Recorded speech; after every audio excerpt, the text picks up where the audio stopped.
kuja kwetu sasa. Wewe si ni Mkristo? Kabisa. Unamwamini Yesu? Kabisa. Kabisa? Kabisa. Yesu alikuwa Mungu?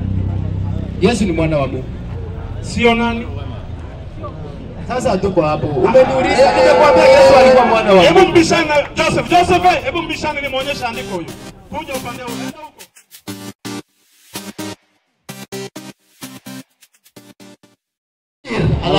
Haijawahi tokea nabii yeyote duniani akawafundisha watu wasalimiane Bwana asifiwe.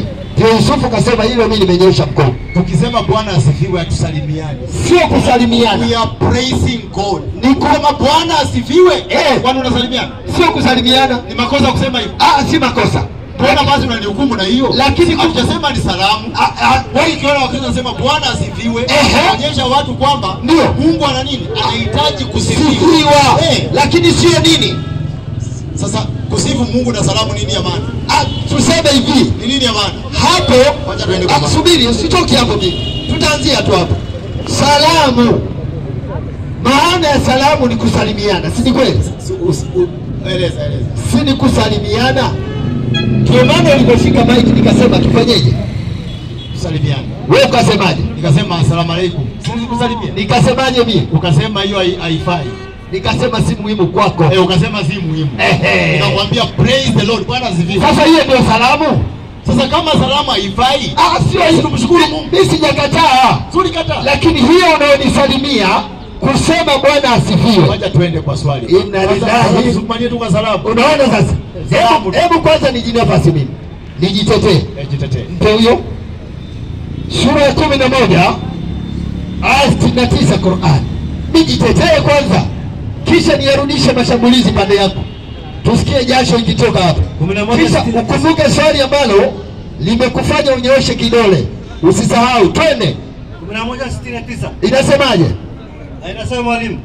Baada a'udhu billahi minash shaitani rajim. Tunaomba vitu viwili.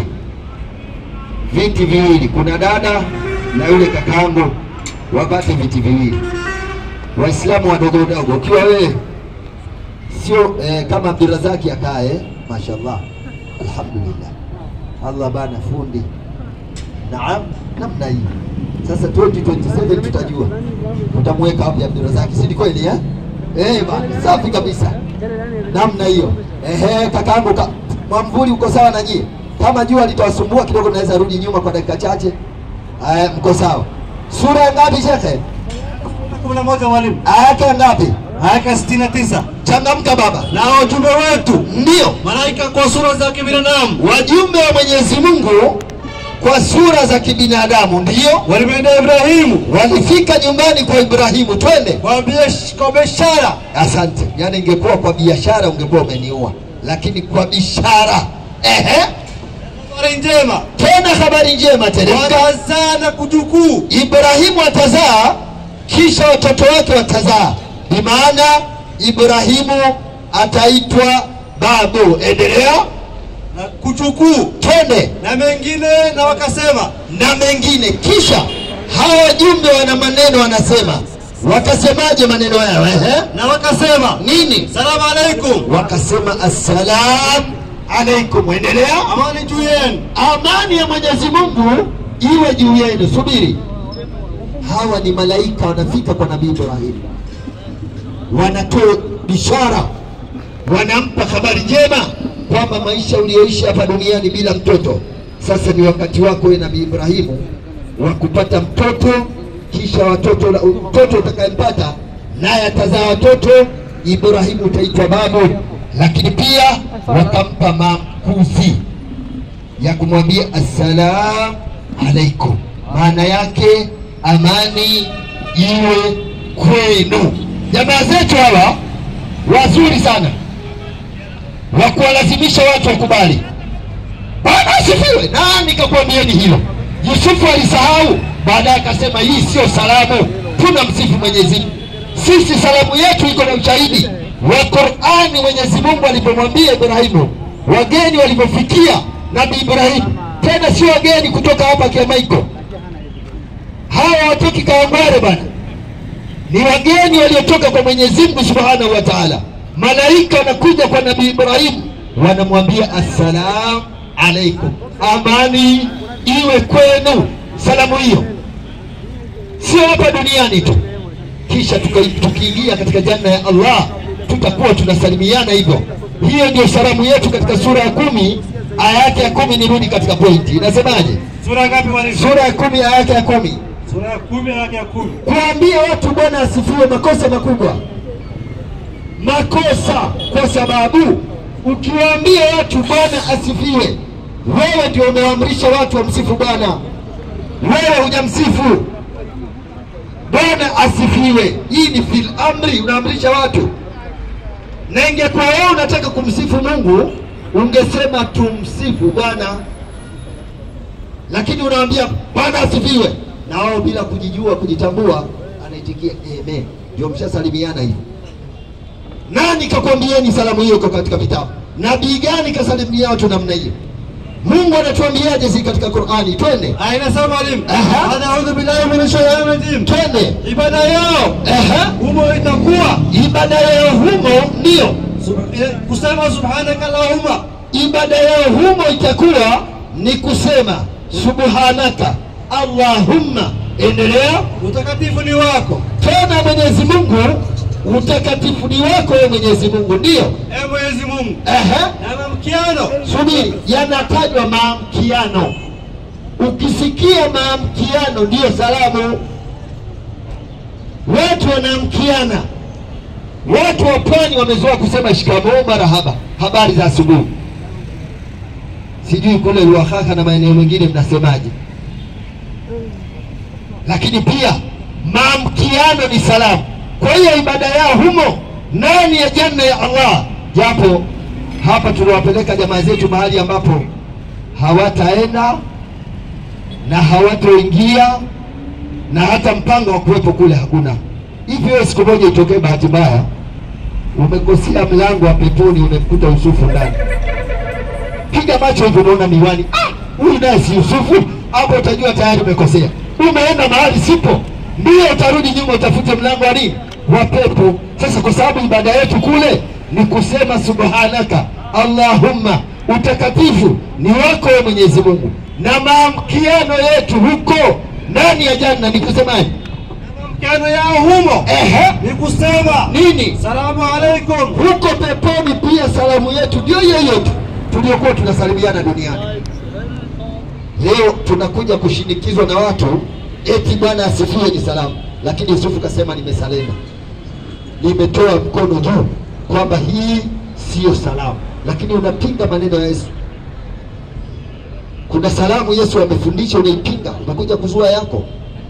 Sasa kama kuna watu wanaleta bid'a mbali hawa, sasa 20:19 Yohana, harakisha maana leo, jana nilikuwa mgonjwa, leo niko vizuri, yani leo niko vizuri. Sasa twende sasa 20:19 kitabu cha Yohana. Hapa Yusufu akiyapindua maneno haya akayaleta kwa lugha safi ya Kiarabu, italeta maana sawa, na kuliko ilete maana sawa akasema hii sikubali, wacha nikubali, Bwana asifiwe. Swali tunauliza, katika dini kongwe kwa mujibu wa Uislamu, dini kongwe ni Uislamu, siku ile ya kwanza ya juma, siku ile ya kwanza ya juma, ndio pale walipokuwapo wanafunzi wa Bwana Yesu, ndio milango imefungwa kwa hofu, milango imerudishwa kwa hofu ya Wayahudi, ndio ya Wayahudi. Endelea. Akaja Yesu baada ya kuwa kumeharibika kule, watu wamerudisha milango saa 11 kabla jua halijazama, hali imekuwa sio hali. Akaja Yesu katika maeneo yaliyoharibika. Yesu baada ya kufika akasemaje? Akasimama katikati yao. Yesu akawaambia nini? Akawaambia amani iwe kwenu. Yesu akawaambia amani iwe kwenu, kwa salimia hivyo. Sasa ilete hiyo kwa Kiarabu, assalamu alaikum. Na ikiwa mtafundishwa hivyo na Yesu, itokee Yusufu anaingia Jumapili kanisani na Biblia lake, akawakuta wakina Perisi wamekaa na wengine, akasema assalamu alaikum. Ataingia hii tabia kwanza, subiri. Kama umekuwa Muislamu sema kabisa, hiyo ndio salamu ya Bwana Yesu. Swali niliuliza mimi, wakanyosha vidole watu wawili, mmoja akateremsha, Yusufu akabakisha juu. Dini kongwe katika kwa mujibu wa Mwenyezi Mungu na Qur'ani yetu ni Uislamu. Hii ndio dini aliyokuja nayo Nabii Adam. Nikatoa challenge, kama kuna mtu ako na ushahidi kwamba Adam alikuja na dini tofauti na Uislamu, anyoshe kidole. Narudia swali hilo. Wamenyosha sasa. Haya.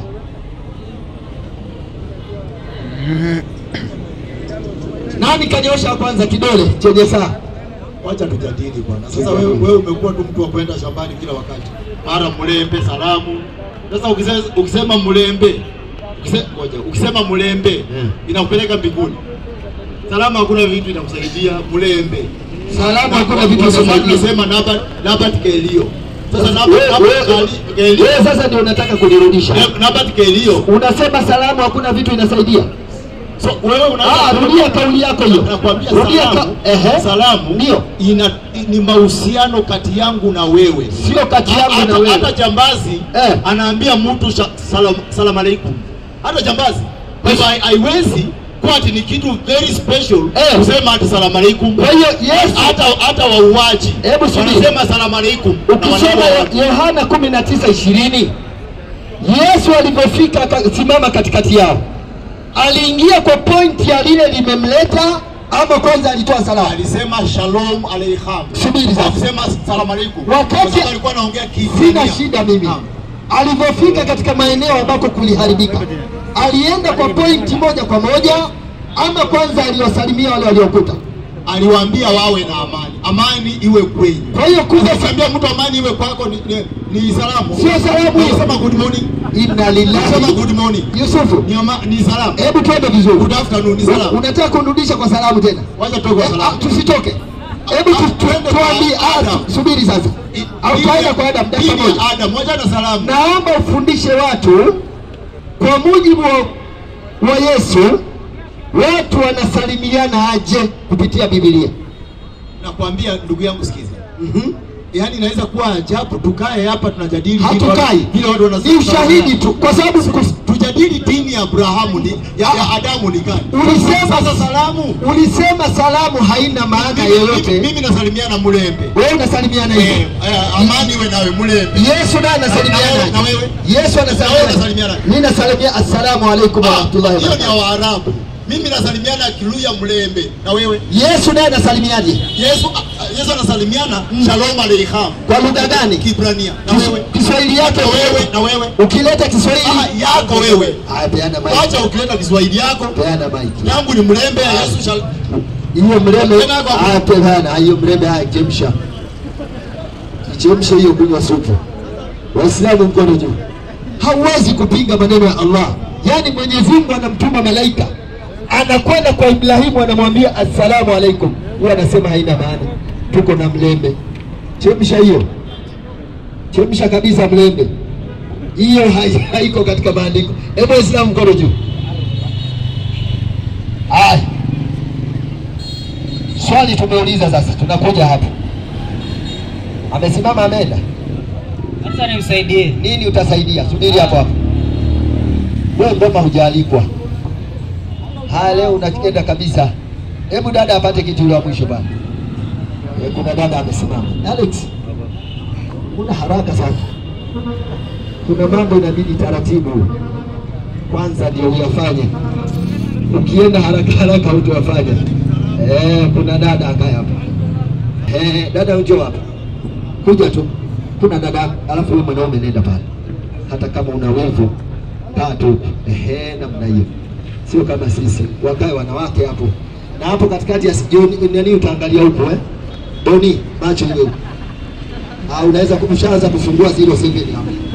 Unaweza kumpa mtu hapa akaunganisha namba. Twende sasa. Hebu kwanza hiyo mimi si ndio. Hiyo ndio raha yetu Doni. Yaani katika starehe sasa hiyo ndio raha yetu. Hebu kwanza tumpe dada mic tuanzie huko alafu ushaanza kuweka 07 hapo simeona. Dada, amani ya Mwenyezi Mungu pamoja nao. Huyo mgeni sio? Mpe tu mic. Jessica. Asante Jessica. Kwanza karibu katika mkutano wetu. Huwa tunawapenda watu wote, ndio maana dada yetu yuko hapo na Jessica naye yuko, kuna wachungaji hapo, waumini pia, kuna kondoo. Lakini Jessica ni Muislamu. Hebu ongea na Mike. Mimi ni Mkristo. Naona umechangamka sana. Nyumbani wapi? Umechangamka sana. Si unaona sasa? Waganda asili wanachangamka. Wewe ni Mkristo. Asante. Kwanza nikukaribishe katika mkutano. Jisikie uko nyumbani, wala usiwe na wasiwasi Jessica, sawa Hebu mpe dada mwingine nimsalimie. Dada, amani ya Mwenyezi Mungu pamoja nao. Nilikuwa nafukuza wanaume warudi pande hiyo, sio? Wanawake wakae kande yao, si ni kweli? Hakuna kupeana namba hapa, sio? Namna hiyo. Lazima tunaweka nidhamu. Sasa dada yangu, hebu mrudishie tena dada mwingine hapo dakika moja nimsikie. Dada, uko na swali la kuuliza? Labda una swali lolote unataka kutuuliza? Swali lolote la dini. Wewe ndio hauna ama huna swali? Huna swali la kuuliza? Ulikuwa unataka kusikiliza tu? Asante. Hebu mpe dada mwingine. Dada naye, hebu shika maiki. Leo uko na swali la kutuuliza? Hapana. Tena mbona tulianza maswali, unakuja vizuri. Sasa umeelewa kila kitu? Sina swali. Huna swali. Lakini huyo akisilimu tu na wewe unasilimu. Yeye ndio anakuwekea jambo. Unaona sasa? Sasa kuna kaswali kadogo mwalimu wangu anataka kukuuliza. Huyu anayekuwekea jambo huyu. Kaswali kadogo tu ambako si swali kubwa. Sawa dadangu Susu? Sawa sawa. Salamu alaykum. Wa alaykum salam wa rahmatullahi wa barakatuh.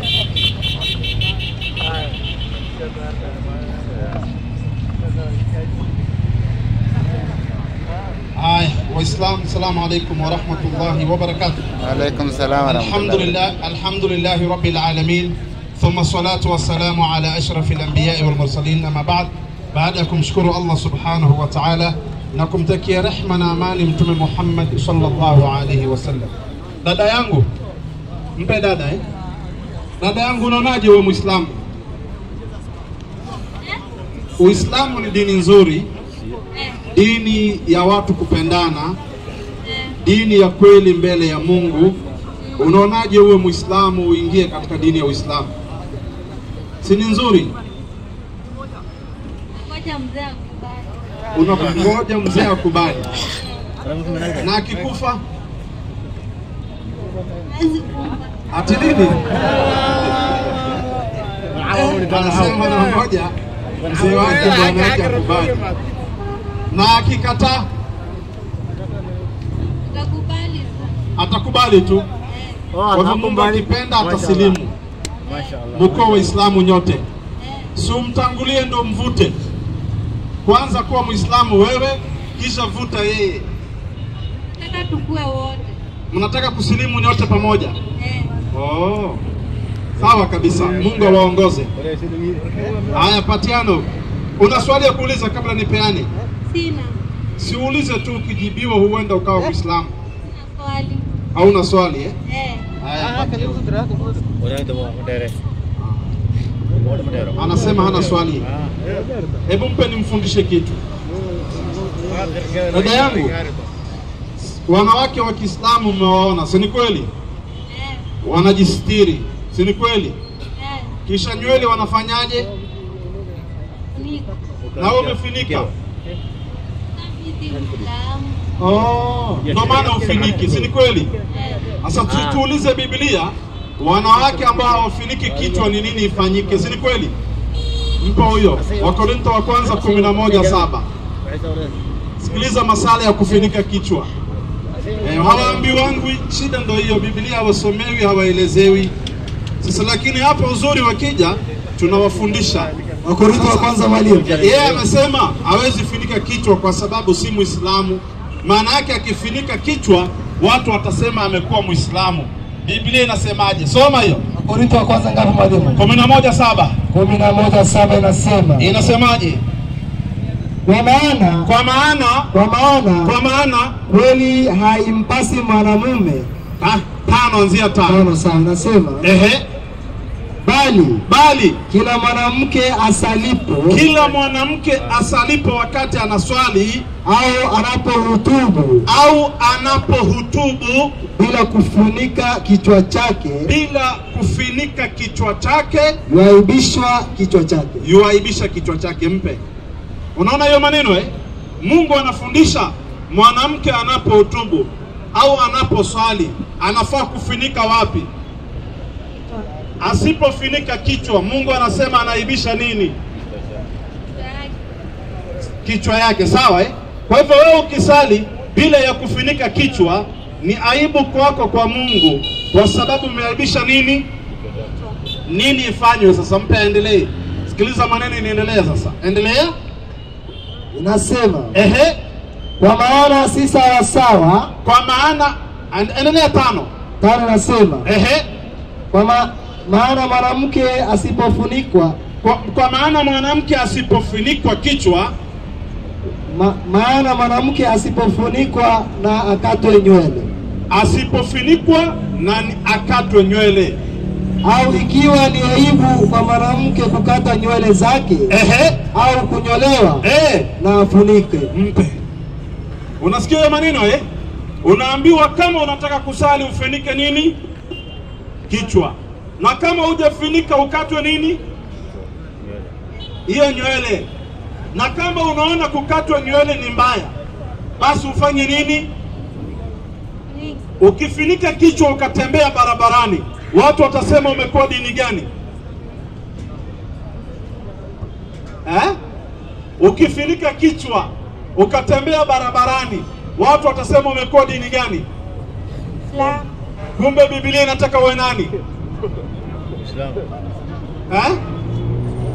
Inataka uwe nani? Mashaallah. Inataka uwe nani? Naam? Saa ngapi? Inataka uwe Muislamu saa ngapi? Nyingine. Hata siku nyingine. Sio saa hii? Ni saa hii. Inataka saa hii uwe Muislamu. Haya, mpe huyu mwingine. Huyo ndo amekubali. Mpe. Dada yangu, habari yako? Umependa Uislamu? Bado hujaamua? Lini ungependa kuwa Muislamu? Ongea kwa sauti. Baba yangu amekataza. Ati baba yako amekukataza kuwa nani? Kwani yeye ni dini gani? Unaishi wapi? Biafra. Sasa Yesu ametaka uwe Muislamu. Baba yako amekukataza. Si ndio? Biblia inataka uwe Muislamu, Qur'ani inataka uwe Muislamu. Lakini wewe baba yako amekukataza. Si ndivyo Situulize Yesu. Yesu kuna dada hapa ameona Uislamu ni kweli na anataka kukufuata, lakini baba yake amemkataza. Wewe Yesu unasemaje? Mathayo 10:34. Sikiliza Yesu anakuambia nini. Mpe andiko usikize, mpe mic. Sikiza hiyo andiko. Wewe ambaye umesema baba yako amekukataza, hautaki kufuata mafundisho ya Bwana Yesu ya kuwa Muislamu. Sikiliza Yesu anasemaje? Mathayo 10 mwalimu ngapi? 34. Mathayo 10:34 nasema. Inasemaje? 10:34 nasema. Sidhani ya kuwa imekuja kuleta amani. Enda 36. Nasema na adui za mtu ni wa wale nyumbani mwake. Apendaye baba au mama kuliko mimi. Apendaye baba kama hiyo dada au mama kuliko mimi Yesu anistahili. Mpe. Umesikiza hiyo maneno? Yesu anasema adui za mtu ni wale wa nyumbani mwake. Apendaye nani? Baba au mama kuliko nani? Mimi. Hanistahili. Unaona Kwa hivyo usipende na kushika maneno ya baba yako kuliko maneno ya Yesu. Fuata ya Yesu. Achana na maneno ya baba yako na mama yako. Ama si hivyo humstahili. Ufunge. Upendi kutoka kwa dini yako? Aya, sawa. Wewe sikiliza tu, Mungu akikuongoza utasilimu. Aya mpe next. Nani next up? Boni Alikuwa Yusufu. Kuna manda ilikuwa imewekwa. Yusufu washaongea na mwalimu aliondoka. Manda hawakuongea manda, mwalimu si aliweka manda. Manda. Manda mimi sijasikia. Nini hiyo? Ati walikuwa wanaongelea nini?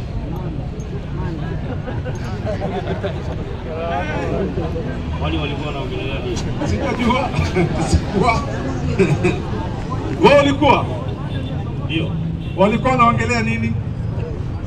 Si maandiko yenye inasema Adam ni Muislamu. Walikuwa wanaongelea maandiko yanayosema Adam ni Muislamu. Na wewe unasema aje? Nani? Wewe. Mimi si kuinua mkono. Siwaje mwenye aliinua. Nasema hivi. Wewe sasa nasema hivi. Si huyo amesema Adam alikuwa Muislamu? Ndio. Wewe ndo Adam. Nani? Wewe. Mimi. Mimi si Adam. Wewe unasemaje kuhusu Adam? Nasemaje kuhusu Adam? Swali alikuwa langu. Sasa uliza swali lako sasa. Swali lilikuwa la Yusufu. Haya uliza lako. Nisomewe. 33:53. 33:53. Usomewe. Somewe. 33:53 namba ya simu ama nini? Kitabu gani? Unajua uko na mchezo sasa. Sasa wewe usemi kitabu. Hakuna kitu inaitwa 33:53. Wewe unafikiri mimi? Nasema hivi. Wewe unafikiri mimi nitakuja hapa nikuulize swali la Bible mimi? Hatuwezi uliza swali ya Bible. Mimi nikuulize wewe. Swali ya Bible? Kwani usiniulize? Sasa kama saa hii unavunza huyu ati wenye wanafunga ni Waislamu. Si Wahindi wanaabudu Buddha na wanafunga. Sawa. Wakristo wako na Wakidhomo. Wakidhomo si wamefunga nywele zao. Haya sawa. Alafu unakuja kumwambia Waislamu ndio wanafunga. Wanawake wa Kikristo na wanawake wa Kiislamu generally wanaofunika kichwa. Subiri, tunarudi hapo hapo. Ngoja tusonge mbele. Generally ukiangalia wanawake wa Kiislamu na wanawake wa Kikristo, kina nani wamevaa mavazi ya stara? Tena Bible inasema unaposwali ndio unavaa ufunge nini? Kwani imesema ati ukitembea ufunge? Okay.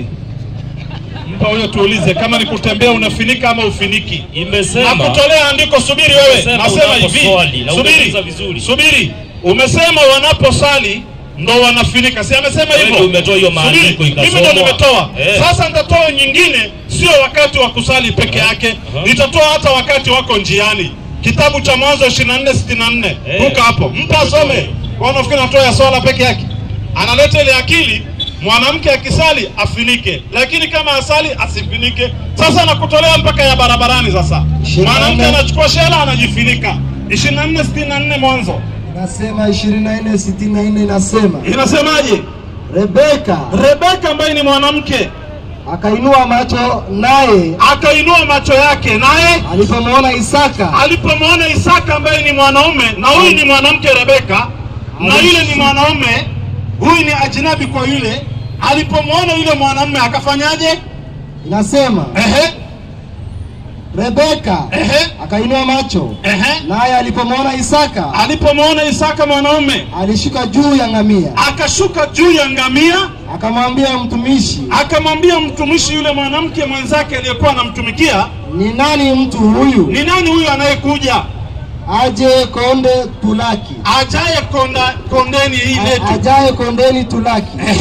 Mtumishi akasema, ajaye kondeni hii kutulaki. Ni nani huyo anayekuja katika hii konde kuja kutulaki? Amemwona mwanaume Isaka, akajidua aje, huyu ndiye bwana wangu. Ule mwanamke akasema, huyu ndiye mume wangu anayekuja, bwana wangu. Endelea. Basi akatoa shela yake. Subiri, sawa, sio mume wake, ni bwana wake. Akatoa shela lake. Shela ni ile nguo ya wanawake kujifinika. Akatoa shela lake. Akajifunika. Mpe. Hiyo nayo ni kuswali. Hiyo ni harusi. Hiyo ni harusi. Si harusi unakifunika picha. Unajua nilikuonea 16. Ati hiyo ni harusi. Hiyo ni harusi hata ukisoma. Harusi juu ya ngamia. Harusi ndio unaandika. Harusi juu ya ngamia. Hii nini inaeleza? Nasema hivi, harusi juu ya ngamia. Tena hii ilikuwa ya Rebeka, si ya wanawake wote. Hii ya Rebeka harusi. Subiri, Rebeka mwanamke Ndio. alikuwa na mwanamke mwenzake ambaye ni mtumwa wake. Wakaona mwanaume anakuja, walipomwona huyu Rebeka aliyemuona Isaka, akamuuliza huyu ni nani? Akasema huyu ni bwana wetu Lord. Rebeka akamwambia yule mwanamke, toa shela langu nipe. Akachukua ile shela akafanyaje? Akajifunika. Wanawake wa Kiislamu wakiwa wamekaa mahali peke yao, na wakikaa mahali peke yao si lazima wajifunike. Wakiona mwanaume wanafanyaje? Wanafanyaje? Unajua? Hatunajua. Ngoja kidogo. Wacha kucheka. Biblia nasikiza. Boni. Sikiza. Boni sikiza. Biblia haiwafeka. Sikiza, si usikize. Nasikiza. Unajua mko na shida moja. Ongea. Mtu mmoja akifanya kitu, nyinyi mnachukua, watu wote wafanye. Mnaanza kusema wacha tufanye, sijui. Kwani ngoja, Rebeka alikuwa ni mke wa nani? Tuanzie hapo. Nani? Rebeka alikuwa mke wa nani? Tena Rebeka ni mke wa mtume Yakub. Subiri wewe. Mke wa Yakub. Jacob. Subiri. Subiri. Hiyo ni Isaka. Subiri wewe. So anachukua nguo anajifunika. Subiri kidogo.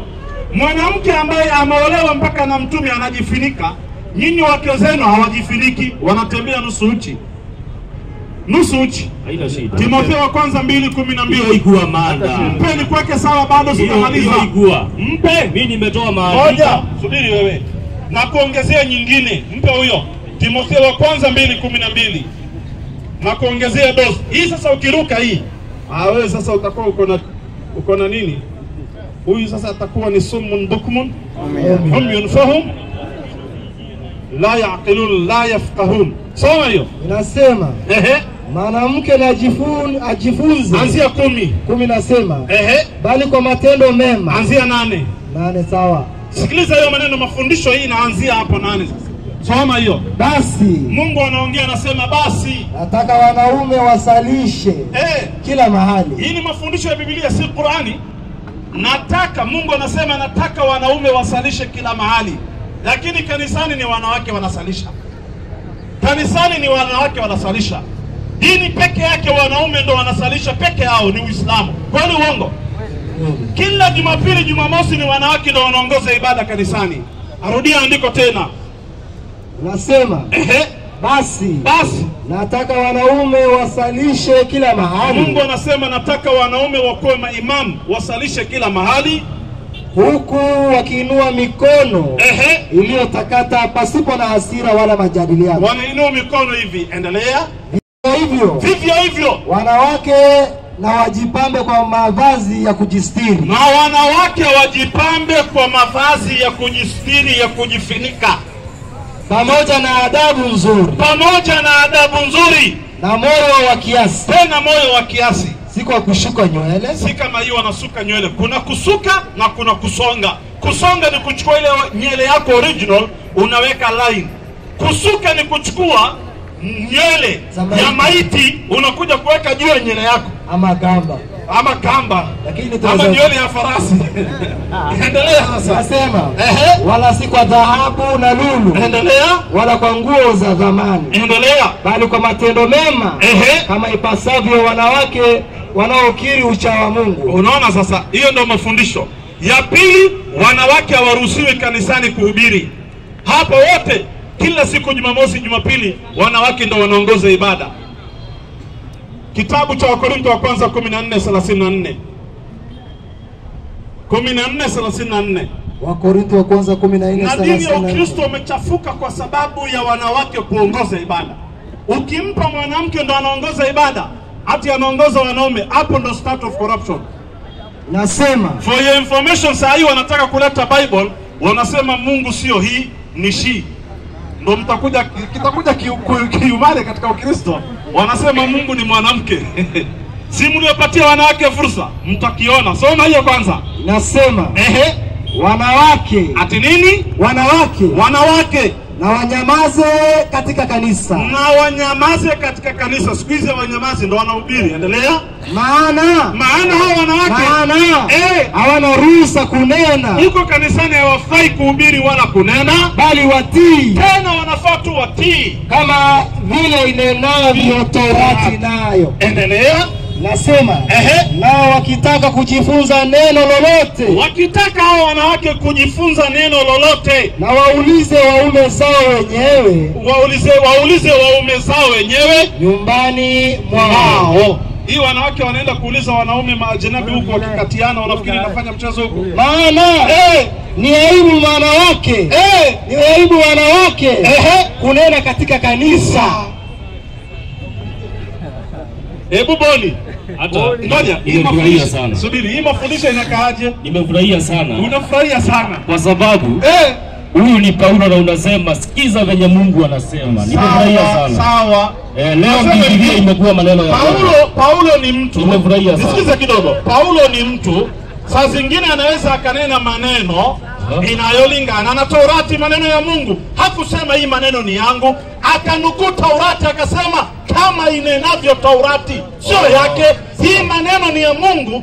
Paulo amenukuu kutoka kitabu gani? Kwa Torati. Lakini Paulo mwenyewe ni ibilisi, anaweza sema hata uongo. 3:7 Warumi, mpe huyo. Bwana kudanganya. Soma Warumi 3:7. Ngoja. Mpe, sio ngoja. Peana kwanza nikuwa sawa. Peana kwanza. Paulo saa zingine ananukuu Torati, maneno ya Mungu, na saa zingine anaweka uongo yake. Soma hiyo 3:7 Warumi. Warumi 3:7 nasema. Inasemaje? Lakini sasa mimi Paulo, ikiwa kweli ya Mungu imezidi kudhihirisha utukufu wake. Ikiwa kweli ya Mungu imedhihirisha utukufu wake, kwa sababu ati nini? Kwa sababu ya nini? Ya uongo wangu. So akinena ile maneno ya Taurati na ikaendana na Taurati, tunasema swadakta. Hata mwenda wazimu akisema kweli tunapinga? Hatupingi. Lakini mwenda wazimu akisema Mungu ni mmoja, tutakataa? Hatukatai. Lakini padri akikuja akisema Mungu ni tatu, tutakubali? Hatuwezi. So Paulo ni mtu wa aina hiyo. Saa zingine anakoroga na kuchanganya. Sasa hii maneno sitoki hapo ya kusema wanawake hawana ruhusa kunena kanisani. Wakitaka kujifunza wajifunze kwa waume zao huko nyumbani. Ni ya kweli, ni ya uongo? Ni wewe jibu swali. Paulo anaingiwa ni maneno. Sijauliza Paulo, nimeuliza ile maneno aliyonukuu ya Taurati ya kufundisha kuwa wanawake hawana ruhusa kunena kanisani. Wakitaka kujifunza waulize waume zao nyumbani mwao, kwa maana ni aibu mwanamke kunena. Sawa Ni ya kweli, ni ya uongo? Amenukuu kwa Taurati. Sijauliza amenukuu hapo. Wewe umedhibitisha maneno. Nasema hivi, hiyo maneno ni ya kweli, ni ya uongo? Amenukuu kwa Taurati. Sijauliza amenukuu wapi. Nauliza hii maneno ya kufundishwa wanawake hawana ruhusa kunena kanisani, unakubaliana nayo, unakataa? Wala kuchanganyikana na wanaume. Wala kuchanganyikana na wanaume, unakubali, unakataa? Lakini ukienda Maka wanaume na wanawake wanachanganyikana. Na hapo ni mahali patakatifu. Nasema hivi, ukienda Maka yenyewe wanaume Boni na wanawake wanachanganyikana. Nasema hivi, Maka ni mahali patakatifu. Ngoja kidogo, Boni. Ndio. Huko kanisani wanawake si wanahubiri? Ndio. Si wanampaka makanisa yao? Ndio. Na Biblia imesema wanawake wanyamaze katika nini? Kanisa. Hawana ruhusa kunena wapi? Si kwa kanisa, maandiko imesema. Wakitaka kujua mambo waulize waume zao wenyewe wapi? Nyumbani. Sasa tufuate kanisa vile wanavyofanya wanawake kuhubiri au tufuate Biblia? Na ndio maana sikiza. Na ndio maana mtume alisema. Sijauliza mtume, nauliza Biblia. Angalia huyo. Sikiza. Nakusikiza. Tena kuna kitu kingine umesema Paulo. Mashetani anachanganya mambo ya nini? Sijasema mashetani. Nimesema hivi. Paulo mjumbe wa ibilisi. Saa zingine anasema uongo, lakini saa zingine ananukuu vitabu vya Mungu. Ndio. Akinukuu vitabu vya Mungu, akisema Mungu ni mmoja, hatukatai. Akisema Yesu ni Mungu, tunasema Paulo wewe ni muongo. Sawa Umenipata vizuri? Kwa sababu yeye mwenyewe amesema ukweli ya Mungu ikidhihiri. Umenipata vizuri? Ndio. Kwa sababu mimi nasema nini? Lakini ukisoma lakini sikiza, sasa mbona niuliza swali acha maneno mengi. Ukisoma swali yako ni gani? Mwenyezi Mungu Allah amewafanyia kila nabii maadui mashetani na maadui majini. So haina shida. Haya sawa. Swali yako leo 33 53. Mpe akusomee 33 kitabu gani kwanza hata semi. Msomee Qur'ani. So useme suratul Ahzab. Unashindwa kusema tu suratul Ahzab. Leo mvua mara inyesha. Sura ya 33 aya 53. Ya ayuha inna Allaha wa malaikatahu yusalluna ala nabi. Ya ayyuhalladhina amanu sallu alayhi wa sallimu taslima. Anataka hiyo aya msomee tu. Anataka 53 maana. Sio 56? No. Nasema enyi mlioamini. Msiingie nyumba za nabii ila mpewe ruhusa. Kwenda kula sio kongojea kiviwe. Lakini mtakapoitwa basi ingieni. Na mkiisha kula tawanyikeni. Wala msiweke mazungumzo. Hakika hayo yanamuudhi nabii. Naye anakustahini. Sawa, swali yako nimalize. Acha pata mpe. Huyu ana njaa, amezoea kula mkati kwa Yesu. Nasema lakini Mwenyezi Mungu astai kwa jambo la haki. Na mnapowauliza wakeze haja waliouliza nyumbani za mapazia nyuma ya pazia. Na mnapowauliza wakeze haja waulizeni nyuma ya mapazia. Endelea. Hivyo ndivyo safi zaidi kwa nyoyo zenu na nyoyo zao. Kabisa. Wala haikufadhilieni kumuudhi mtume na Mwenyezi Mungu. Naam. Wala kuwaoa wake zake baada yake kabisa. Hakika jambo hilo ni kubwa mbele ya Mwenyezi Mungu. Naam. Mpe swali yako. Tumeona haya. Mimi yani walinisoma hii haya. Na nikaona mnaambiwa msiingie nyumbani mwa mtume. Yani msingojee kiive. Naam. Mkishakula mtawanyike. Naam. Hii ni wahi. Hii ni wahi ndio nauliza. Naam. Ni wahi. Si Mungu ndiye amesema? Mungu ndiye amesema. Wewe ulikuwa unatakaje? Ulikuwa unataka kuingia bila hodi? Ngoja kidogo. Subiri hivi. Imesema hivi, pigeni hodi mkienda kwa sababu mtume alikuwa anakaribisha maskini kwake. Ndio. Lakini imefika mahala watu hata wapige hodi, nyumba ya wenyewe wanaingia. Labda mtume yuko mambo zake, wao wanaingia tu bila kupiga hodi. Sasa tunafundishwa kitu inaitwa adabu. Kwa sababu katika Uislamu kuna kitu inaitwa tarbia. Umenipata vizuri? Tarbia na adabu ni kuwa ukienda kwa nyumba ya mtu mpige hodi ya kwanza, ya pili, ya tatu, isipojibiwa uondoke. Kwa nini? Unamtaarifu yule yuko ndani, ajue wewe ni mgeni umefika, ajitayarishe kukufungulia. Lakini sio unaingia nyumba ya mtu bila adabu. Mfano wewe umekuja kwangu, ungeingia bila hodi? Utaingia bila hodi? Hii ni ya mtume. Nasema ya mtume weka kando. Ndio tunajifundisha kwa mtume. Wewe umekuja kwangu nyumbani. Niko na mke wangu na watoto wangu. Utaingia, utapiga hodi ama utaingia bila hodi? Nitabisha. Utabisha. Kumbe umejifundisha kwa nani? Nimejifundisha kwa nani? Kwa Qur'ani. Kwa sababu Qur'ani ndio imesema mbishe, mpige hodi ndio muingie. Kama chakula iko mule, sawa Lakini nyinyi hampigi hodi. Kwa kuwa hampigi hodi, sikiza Yesu anasemaje? 6:24 Yohana. Sikiza Yesu anasemaje? Hampigi hodi, mlikuwa na tabia kama ya hawa. Kazi ni kuingia nyumba ya watu. Na hawaingii kitu nyingine kwenda kutafuta kula tu. Hata waje karibishwa. Soma hiyo. Sasa Qur'ani inafundisha tarbia. Ukienda nyumba ya mtu, huyu ni mtume, ameona haya kutuzuia, lakini Mwenyezi Mungu ametufundisha. Akasema mkienda kwa nyumba ya mtume, bisheni kwanza. Akiona sawa atawafungulia mwingie, mkule na muondoke, msikuwe na maswali. Kuna watu wengine wakienda nyumba za watu, wanaanza kuangalia kwanza TV, taa, wanaangalia kochi, wakitoka wanaanza kusengenya. Ile taa yake imekaa vibaya. Unaingia nyumba ya watu kuchunguza. kisha unaenda kusengenyana tena kule nje. Wewe kilichokuleta fanya utoke, usidadisi nyumba za watu. Kwanza wewe bwana, ninavyokuangalia wewe, kwangu sikukaribishi. Ukitoka utakuja kutangaza huku kote. Soma hiyo 6:24 Yohana. 6:24 Yohana nasema. Kisa Yesu anamwambia nini Wakristo? Basi mkutano walipoona ya kuwa Yesu. Kitabu gani unasoma? Yohana 6:24. Enda 26. 26 nasema. Yesu akawajibu akasema. Yesu akawajibu hawa Wakristo akasema. Amin, amin nawaambieni. Amin, amin nawaambia nyinyi Wakristo.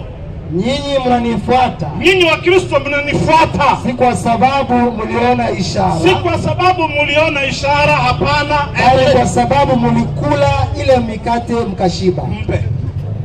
Kisha mwalimu, hebu Joseph tulia. Kisha mwalimu some tu pole pole. Mpe arudie, soma tena. Mwacheni kumsumbua mwalimu. Bwana sikiliza hiyo andiko. Nyinyi ambao mnamfuata Yesu. Yesu anasemaje? Yesu akajibu akasema. Amin, amin nawaambieni. Naam. Nyinyi mnanifuata si kwa sababu mliona ishara. Bali kwa sababu mlikula ile mikate mkafanyaje? Mkashiba. Mpe. Kumbe nyinyi hamfuati Yesu kwa sababu ya ishara. Mlikula nini mkafanyaje? Kada tukashiba. Ndio hivyo. Watu wakula tu ovyo ovyo. Lakini hii inaonekana watu walikuwa wanaingia kwa mtume, wanaenda kukula bila ruhusa. Si ni Wakristo wamezoea kula kwa Yesu. Ndio unaona wanaambiwa kidogo wewe, mkiingia msingojee kiive. Sasa si hii ni uchoyo, ni uchoyo. Hautake msiongojee muive. Hii usingojee kiive. Ulikuwa unatakaje? Ulikuwa unatakaje? Yani ni kama hii ni kama alikuwa tu anafukuza watu. Nasema hivi, wewe ndio hujaelewa. Nasema hivi, inasema hivi. Mkiingia kwa mtume mbishi. Inasema, enyi mlioamini. Subiri kidogo msiingie nyumba za nabii ila mpewe ruhusa kwenda kula. Mpaka mpewe ruhusa. Sio kungojea kiive. Lakini mtakapoitwa basi ingieni. Sasa mkisha kula tawanyikeni. Basi shida iko wapi? Yaani hapo kuna shida gani? Ngoja kidogo. Umeambiwa hivi, usiende kwa Anuari. Na ukienda bisha. Ukifunguliwa kama chakula imeiva, mkule uondoke. Shida iko wapi? Yaani mtume alishindwa tu na kuambia watu nyinyi wajeni kunini. Yaani mpaka ikakuwa haya. Nasema hii ni maajabu. Sasa una maneno sasa. Nasema hivi, ngoja kidogo.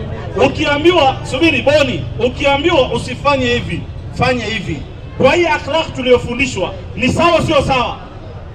Iko sawa lakini ngoja kidogo. Lakini mtume wewe mwenyewe angeambia watu. Wewe kwako hata ungeambia hii tabia hii si nzuri.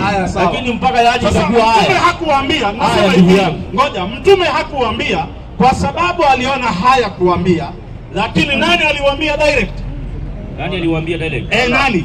Lakini si kuna haya nyingine. Kuna haya nyingine aliambiwa akaona haya pia kusema. Siko hapa. Mbona hiyo hakusema lakini hii akaona nini? Mpe. Ubishi tu. Mpe next huyu ambaye alikuja na mke wake asilimu.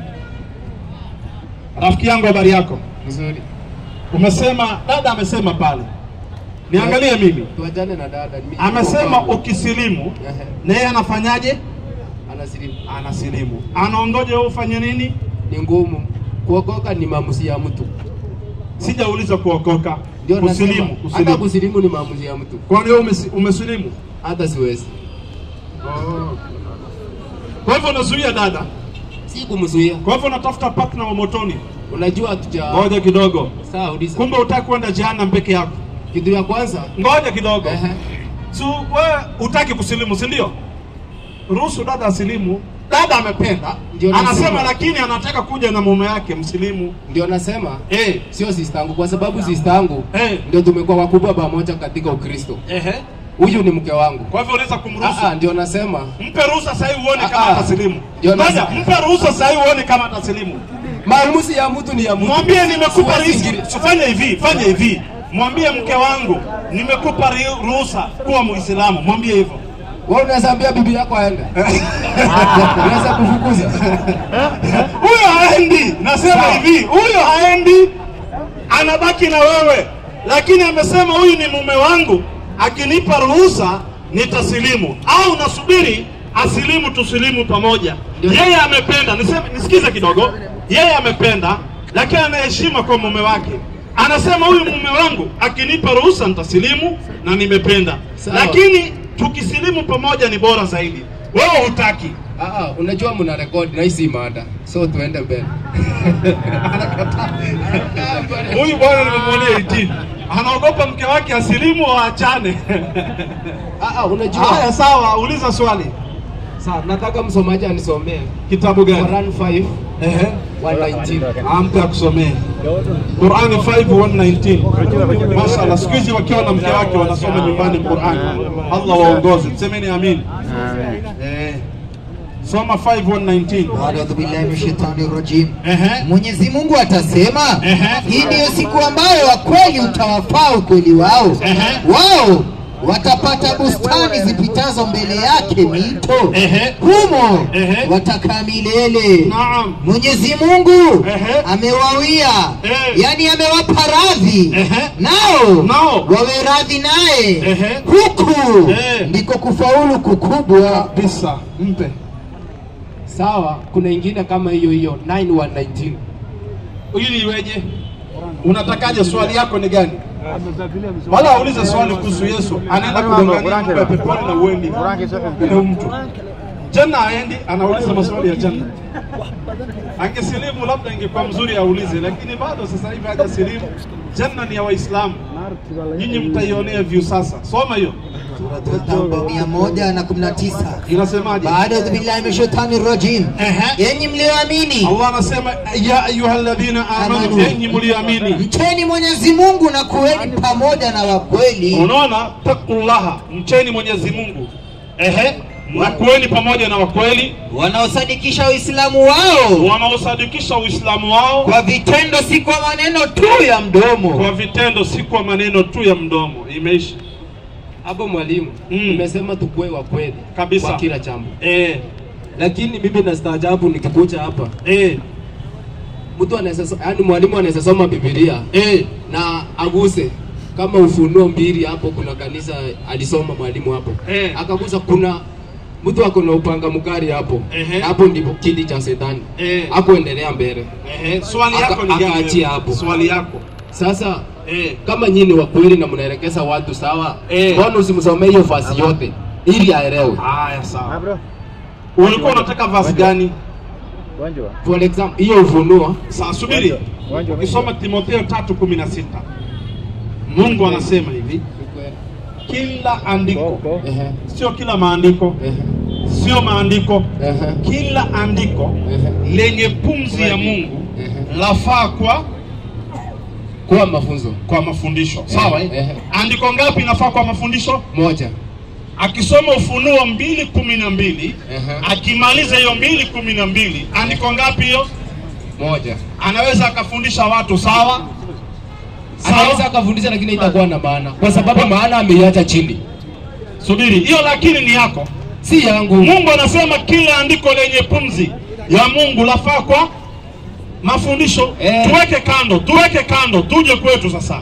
Wewe si ni Mkristo? Kabisa. Unamwamini Yesu? Kabisa. Kabisa? Kabisa. Yesu alikuwa Mungu. Yesu ni mwana wa Mungu. Sio nani? Sasa tuko hapo. Umeniuliza, nimekwambia Yesu alikuwa mwana wa Mungu. Hebu mbishana Joseph, hebu mbishana nimuonyeshe andiko huyo. Kuja upande huo, enda huko, kaa huko. Nikuonyesha andiko. Wakristo wako confused sana. Saa hii tu ataruka tena. Rafiki yangu, unamwamini Yesu? Mimi namwamini. Alikuwa nani? Mwana wa Mungu. Si nani? Sasa umeniuliza, nimekwambia alikuwa nani? Alikuwa mwana wa Mungu. Sasa unaniuliza haya sawa. Hivi kwa mtaro. Kuna mtu mwingine anaitwa Joseph. Amevaa miwani. Umenipata vizuri huyu? Hapa Anasema Yesu ni Mungu. Na wewe umesema Yesu ni mwana wa nani? Sasa unajua uko kwa Joseph. Sema hivi, nisikize. Wewe si ni Mkristo? Ni Mkristo Ngoja kidogo. Na Joseph ni nani? Ni Mkristo. Biblia ni ngapi? Lakini uko na mimi. Ngoja, Biblia ni ngapi? Biblia si ni moja. Na Yesu ni ngapi? Kwani Yesu si mtoto wa Mungu, ni mmoja? Kwani mmoja? Sawa. Wewe imani yako umesoma Biblia, ukaamini Yesu ni mtoto wa nani? Sasa mwalimu. Ngoja. Nasema hebu nisikilize, usinishane. Wewe Mkristo mzuri, ulisoma Biblia, ukaamini Yesu ni mwana wa nani? Yesu ni mwana wa Mungu. Na kuna Mkristo mwingine akasoma Biblia hiyo hiyo, akaamini Yesu ni Mungu, sawa? Ambaye si mimi. Sio wewe sasa. Swali nauliza sasa. Huyo Mkristo mwingine anayesema Yesu ni Mungu, ni muongo, ni mkweli? Sasa hapo siwezi ingilia. Kwa sababu hiyo ni imani yake. Na mimi niko na imani yangu, mimi na wewe. Imani yako tunataka kujua. Huyu mwingine ambaye anaamini tofauti na wewe na anaamini kuhusu Yesu na si Muislamu, ni Mkristo na anasoma Biblia hiyo hiyo moja, anasema Yesu ni Mungu na wewe unasema ni mwana wa Mungu. Huyu anayesema Yesu ni Mungu ni mkweli, ni muongo? Mwalimu, mimi wewe umeambia ule dada. Wewe umeambia ule dada amekatazwa na baba yake, si ndio? Umemsomea vazi, umemwambia anayependa baba yake, anayependa Mkristo mwenzake. Sasa uko hapa kuniuliza sababu ya Mkristo mwingine. Sasa unaona hiyo nasema hivi, mimi si ni Muislamu. Wewe ni Muislamu. Naamini Mungu ni ngapi? Ni mmoja. Kwani kuna wawili? Hakuna wangapi? Hakuna wawili. Wewe unaamini kuna Mungu ako na mwana wake anaitwa nani? Yesu. Na huyo anaamini hapana, Yesu ndio nani? Sasa hapa kitu tungekuwa tuna discuss, ungenipea verse Mungu hana mwana kwa Bible. Sasa hiyo sasa ndio unafaa kuniambia. Lakini ukiniambia tu huyo anasema Yesu ni Mungu ni. Hapa tunazunguzana tu. Huyo Mungu ambaye ni mtu peke yake hana mwana sisi tunavyoamini kwa Qur'an. Hata kwa Biblia hana mwana. Hata ukisoma John 3:16 nikupe mahali nasema hana mwana. Nikupe mahali nasema hana mwana. Ni kweli, sawa. Nikupe. Na mimi nikupe yenye naonyesha ako nayo. Sawa. Kumbe hiyo Biblia kuna mahali nasema Mungu hana nini? Mwalimu kwanza. Hata juzi nilikuuliza swali na ukaepa. Masai kaisa ukaniambia nini? Kwa hiyo akusomee kwanza. 4:7 Mhubiri.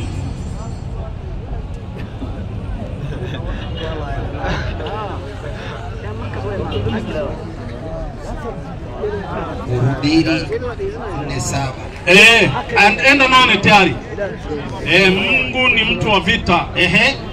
Mhubiri 4:8. Mungu ni mtu wa vita. Kuna mtu ambaye ni Mungu hana nini? Soma hiyo. Inasema mwalimu. Mhubiri 4:8. Inasemaje? Inasema mwalimu. Kuna mtu aliye peke yake. Mungu yuko peke yake. Kuna mtu aliye peke yake. Endelea. Wala huyo Mungu hana wapili wake. Hana wapili wake, hana wa second. Endelea. Naam. Hana mwana wala ndugu. Ati nini? Hana mwana wala nini? Wala ndugu. Mungu hana mwana wala ndugu. Hata hivyo amali yake haina mwisho. Ngoja kidogo. Subiri kidogo. Huyu mtu ambaye ni peke yake ni wewe. Inasema hana mke, nasema hivi, hana mke, hana mwana. Wewe unakubali unakataa? Hapa itasema Mungu. Nimesema haya sawa, weka kando sawa. Haya ngoja kidogo. Kataa tu Biblia yako kataa. Hapo si Mungu. Sawa. Nataka iseme haya sawa, Mungu ana mwana. Mungu. Sawa subiri. Ili uwe na mwana, si unakuwa na mke mnapata mwana. Mungu anaweza zaa kwa neno. Lakini si lazima aseme kwa mke. Anaweza zaa kwa nini? Kwa neno. Huyu mwana aliyezaliwa kwa neno anaitwa nani? Anaitwa Yesu. Mama yake anaitwa nani? Mama yake ni Mariamu. Mariamu ya kazi gani na Mungu anazaa bila neno, bila mke? Subiri wewe, uko sawa. Nasema hivi, nisikize, narudia. Uko sawa. Ikiwa Mungu anazaa bila mke, anazaa kupitia neno, akamzaa Yesu, Mariamu ni ya kazi gani? Sasa saa 12. Mimi nataka unipe mume mwenye alipea Mariamu mimba. Mwenye alipea Mariamu mimba? Mwanaume mwenye walishiriki na yeye akampea mimba. Mariamu alizaa mtoto. Mwanaume ni nani? Niseme hivi, alizaa mtoto kwa uwezo wa Mungu bila kuingiliwa. Nisikize. Subiri basi, nisikize nimalize. Alimzaa mtoto kwa uwezo wa Mungu bila kuingiliwa. Kabla yake kulikuwa na Adam. Kwa uwezo wa Mungu akaumbwa. Aliumbwa. Hana mke. Yesu aliumbwa. Nisikize nimalize kwanza. Si nisikize nimalize. Huyu ni Adam. Aliumbwa. Hana baba wala mama. Ni kweli. Akaja Hawa. Hana mama lakini ametoka kwa Adam. Umenipata vizuri kabisa? Kisha tukaja sisi tuko na baba na mama. Akaja Yesu hana baba lakini ako na mama kabisa. Mungu ana uwezo wa kumpa Mariamu mtoto bila mume, ana uwezo. Sasa fanya hivi nisikize. Kwa kuwa wao wanasema Mungu si lazima awe na mke, anaweza pata mtoto. Nipe mtoto mmoja wa Mungu, hakuzaliwa na mwanamke, leta. Sasa mimi ndio nafaa kukuuliza. Mimi ndio nafaa kukuuliza. Wewe umeniambia Adam aliumbwa, si ndio? Alafu baadaye Mungu akatoa au katika ubavu wake. Tunaamini. Yes. Nyinyi mnaamini malaika aliletea Mariamu neno na Yesu ni tamko. Naam. Sasa mimi nimekuambia Mungu anaweza sasa kwa neno. Sasa Yesu si ni tamko. Yesu ni neno. Nasema hivi, kila mtu ni neno la Mungu. Kila mtu ni neno la Mungu. Lakini mimi babangu alihusika. Yesu ni nani alihusika? Yesu. Nasema hivi. Nasema hivi, wewe baba yako na mama yako wamehusika. Wamefanya kitendo, si lazima uzaliwe. Neno la Mungu likajalia ukapatikana. Wangapi wako na mke na watoto hawapati? Ni wengi, ni wachache? Wengi. Wako na mke? Wewe uko na mke wako hapa? Niko na mke. Mko na mtoto? Ndio tunaendelea. Ndio mnachapa. Ngoja. Mimi ni binadamu wa kawaida. Mimi si kama Yesu. Nasema hivi, unaweza kuwa na mke na usipate nini? Mtoto. Kwa sababu mtoto anapatikana kwa uwezo ya nani? Lakini sasa hapo kuna neno malaika analetea bibi yako tukazaa mwana. Nasema hivi, malaika alileta ujumbe wa Yesu kuzaliwa na Mariamu bila ya mume. Hiyo ni uwezo ya kuonyesha uwezo wa Mungu. Angalia uwezo wa pili wa Mungu. Wacha ya Yesu ni ndogo. Yesu ni ndogo. Kuna uwezo mkubwa kuliko huo Mungu anayo. Kitabu cha Mathayo 3:7. 3:7 Mathayo, nimfundishe uwezo wa Mungu. Mpatieni huyo Kristo kiti. Inasema mwalimu Sadaka banaka tagin kusisia. Sadaka. Mpatie rafiki yangu anaitwa nani? Nimemsahau, muda mrefu sana. Mpatieni kiti. Wewe atasilimu siku karibu. Tumuite Osama bin Laden. Namuona tu na 18. Atasilimu inshallah. Ama tumuite Muammar Gaddafi. Ndio majina unayapenda hawa. Msomee 3:7 Mathayo. Hata alipoona wengi miongoni mwa Mafarisayo. Hapana, 3:9. Wala msiwaze mioyoni mwenu kwamba. Rafiki yangu sikiliza hii andiko. Nataka nikuonyeshe uwezo wa Mungu. Mariamu amezaa mtoto bila ya mume. Sasa nataka kukuonyesha hii ya Mariamu ni ndogo kwa Mungu. Kuna uwezo mwingine zaidi anaweza fanya. Endelea sasa. Wala msiwaze mioyoni mwenu kwamba tunaye baba. Endelea. Ndiye Ibrahimu. Nipe jiwe. Nataka haisosi. Kwa maana, sikiliza sasa, kwa maana angalia huku. Nawaambia ya kwamba Mungu. Nawaambia mimi Yesu ya kwamba Mungu aweza katika mawe. Katika mawe haya kumuinulia Ibrahimu watoto. Mpe. Mungu katika uwezo wake aweza katika mawe haya kumuinulia Ibrahimu nini? Watoto. Ibrahimu akitaka kupata mtoto hahitaji nini? Mke. Mungu anaweza kumpa watoto kupitia nini? Mawe. Ikiwa mawe, sikiza sasa. Ikiwa Mungu ana uwezo kuamrisha mawe izae mtoto Ibrahimu aende nayo. Mungu amrishe mawe izae mtoto Ibrahimu aende nayo. Atashindwa kuamrisha Mariamu azae mtoto amchukue?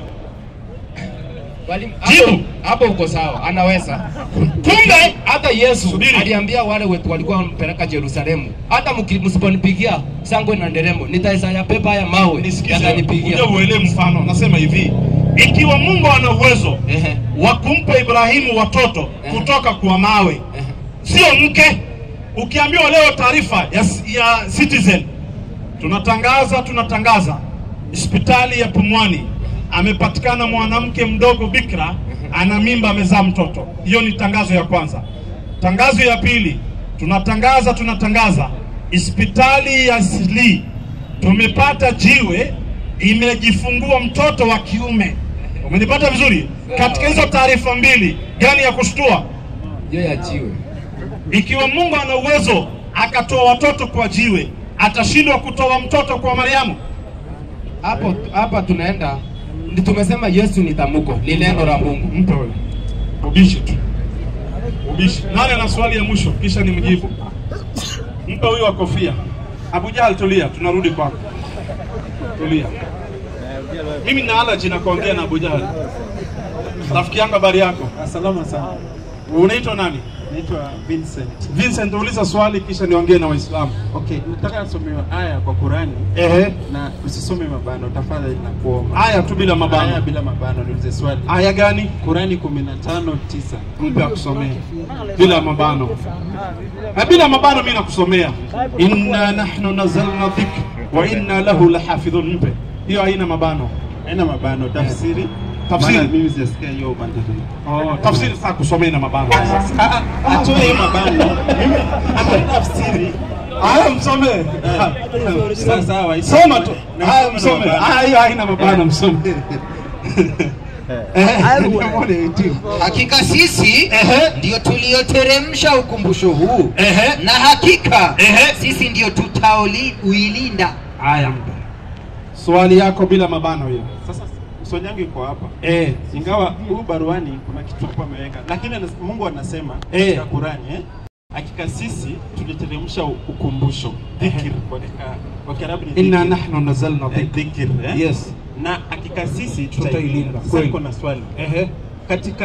Katika Torati, Zaburi zote zilikukumbushwa ama si ukumbusho? Okay. Unauliza Taurati kama ni dhikr? Kurati, Taurati, Zaburi na Injili. Sasa nisikize, zote ni ukumbusho. Subiri. Ama hizo ziko ukumbusho? Akujibu in short. Sasa nisikize. Kwanza tunayo evidence kwamba Qur'ani ni dhikri, ni ukumbusho. Ina majina mengi Qur'ani. Ina majina takriban 8. Umenipata vizuri Inaitwa Qur'ani inaitwa Fusilat, Qur'ani inaitwa Dhikr, Qur'ani inaitwa Furqan, Qur'ani ziko nyingi, majina mingi wanazalna alayka alkitaba tibyan, inaitwa tibyan pia. Umenipata vizuri Inaitwa Dhikr. Ushahidi upo wa kuonyesha Qur'ani ni ukumbusho ndani ya Qur'ani. Lakini ushahidi wa kuwa Taurati ni kitabu cha ukumbusho hatuna. Sisi hatuna. Labda nyinyi mnayo. Ikiwa Taurati ni ukumbusho, inaweza kuwa ni ukumbusho kwa sababu inakumbusha wana wa Israeli maneno yale ambayo Mungu alitaka kuwafundisha Sasa shida yako ni nini? Shida yangu iko hapa. Sasa niko hapa. Kwa maana mimi nikisoma hiyo aya, nasema inaweza kuwa pia Allah alilinda Torati, akalinda Zaburi na akalinda Injili. Ndio maana nasema hiyo ili iwe ukumbusho kwao, anailinda. Kwa hivyo unaamini kwamba Mungu alilinda Taurati, alilinda Torati, alilinda Zaburi, kama hiyo andiko, alilinda Zaburi, akazilinda Zaburi na Injili. Sasa nisaidie hivi. Mimi nimetafuta hiyo Taurati na nimetafuta hiyo Injili na Mungu alilinda. Inawezekana amelinda katika Lauhul Mahfudh kwa sababu ndo asili ya vitabu. Sina shida. Naamini kabisa Mungu amezilinda katika ubao uliotukuka ambao ubao huo unaitwa Lauhul Mahfudh. Hatuna shida. Lakini hapa duniani kwa ameilinda, hiyo habari sina. Katika Biblia kutoka na kitu inaitwa kumbukumbu la Taurati. Taurati sijaona. Nilipokuja kutafuta Injili, niliona Injili according to Matthew, according to Luke, disciples, according to Mark, according to John. Mpaka leo nasubiri Injili according to Jesus. Sijaona. Sasa hebu nipe hiyo Injili according to Jesus, ndio tuache according to Mark. Wacha nikusaidie. Nisaidie. Nataka nikusaidie kitu kimoja. Yesu Kristo ni kama tu Muhammad. Alikuwa na wanafunzi wake, maswahaba. Mnawapatia heshima sana. Kabisa. Sasa pia sisi Yesu Kristo alikuwa na wanafunzi wake. Wenye naweza kuuliza kitu kidogo kwanza tafadhali. Wenye hawa endelea. Sasa kwa hao wanafunzi hawa, hata pia Musa hakufanya kazi peke yake. Alikuwa na watu wanamsaidia. Ndio maana anawakumbusha. Nimekuelewa. Mkiingia kwa ile shamba. Unasema unaitwa nani? Vincent. Nimekuelewa. Wanafunzi kwa hivyo ndio waliandika Injili. Wanafunzi walipata kutoka kwa master wao. Hivyo ndio hata Qurani ilikuwa na Muhammad. Haya sawa. Iliandikwa na wanafunzi. Sawa, subiri kidogo. Tuko na Injili kama alivyoandika Luka. Mwanafunzi. Mwanafunzi wa nani? Wa Yesu Kristo. Nipe andiko ngapi? Moja. Luka ni mwanafunzi wa Yesu na kuwa Mkristo sahi, leta. Andiko moja nasema hivyo. Hatubishani. Nipo one verse. Subiri. Luka ameandika Injili ya Bwana Yesu. Na umetuambia Luka ni nani? Mwanafunzi. Nimwambia iko hivyo. Wapi andiko inasema Luka ni mwanafunzi wa Yesu? Leta. Unajua uongo ina mguu ngapi? Waislamu wapi na mguu ngapi? Subiri. Wapi andiko Luka ili aandike Injili kuwa ni mwanafunzi wa Yesu. Sasa wapi inasema katika Biblia Luka ni mwanafunzi wa Yesu? Ndiposa hiyo Injili ameandika tuseme ni ya Yesu. Ni ya Yesu. Sasa kidogo kwanza. Iko andiko, nataka nikusaidie. Usinisaidie toa andiko. Na niandiko natoa, nataka toa kwanza ndio utanisaidia baadaye. Unajua nilikuwa toa kwanza. Waislamu toa sitoe. Toa kwanza. Alikuwa na Yesu wanafunzi sasa tulia. Nasema hivi. Unasema unaitwa nani? Naitwa Vincent. Vincent tumeniambia, subiri. Vincent tumeniambia hivi. Injili imeandikwa na wanafunzi wa nani? Wa Yesu Kristo. Mmoja katika Injili imeandikwa na Luka, sawa? Sawa. Umeniambia Luka ni mwanafunzi wa nani? Luka alikuwa miongoni mwa wale ambao walifunzwa na wanafunzi wa Yesu Kristo. Yes, sasa tulia kwanza, tulia. Nasema hili sasa ni mko huko. Bana huko. Bana kwanza. Unataka nifanye hapa kwanza. Kumbe sio sahaba, ni tabi'in. Mfano Qur'ani iandikwa na tabi'in. Inawezekana? Hadithi ni sawa. Qur'ani maneno ya Allah haiko wakati wa Muhammad, haiko wakati wa masahaba, haiko wakati wa tabi'in ndio wanakuja na Qur'ani. Hiyo ni Qur'ani ya Allah. Sasa anasema Injili ni maneno ya Yesu. Wakati wa Yesu hakuna, wanafunzi wa Yesu hawana, na wale waliona wanafunzi wa Yesu hawana, wale waliona wanafunzi wa Yesu ndio wameandika. Hiyo ni Injili ya Yesu hiyo. Imepitia milango ngapi hiyo sasa? Kisha kitu ya pili, Luka si Myahudi. Luka ni Mrumi, tena alikuwa mganga. Luka 1:1. Toa hiyo, soma. Impedimento Luka, muonyeshe hiyo mahali. Luka hapo juu. Luka ni mganga wa kienyeji. Wewe unasema ni mwanafunzi wa Yesu? Mganga wa kienyeji. Soma hiyo usikize. Hakuwa Myahudi. Kadiri ya mapokeo ya zamani sana, Injili ya tatu imeandikwa na Luka aliyezaliwa Antiokia. Imeandikwa na Luka aliyezaliwa Antiokia. Akawa daktari. Akawa ni daktari. Alikuwa mpagani. Ati nini? Alikuwa mpagani. Ati nini? Alikuwa mpagani. Wa wapi? Si Myahudi. Unaona sasa? Mpagani, pagan. Anaandika kitabu inasemekana ni Injili ya Yesu. Alafu yeye anabusu, sasa anaona ni haki. Pagan anaandika kitabu kisha anasema ni ya Isa. Inaingia akilini? Pagan kwa Kiswahili ni nini? Pagan. Afu Somali pagan mhono kona ya. Pagan. Pagan afu Somali mhono kona ya. Awan ama dinlawe. Dinlawe. وحدنا عوانا وحدنا جاهلة على وحنا ما نبوك وحنا وإنجيل قالوا لنا قاتنا markaas wuxuu dhahay kan wuxuu ahaa ardaygii ama xiroogi nabi ciise maxaa weydiiya oo haddana mulxid ah ayaa wax intuu soo qarqartay gaalada waxaa laga dhaadhiciyey waa injiilkii nabi ciise daliilna ma haya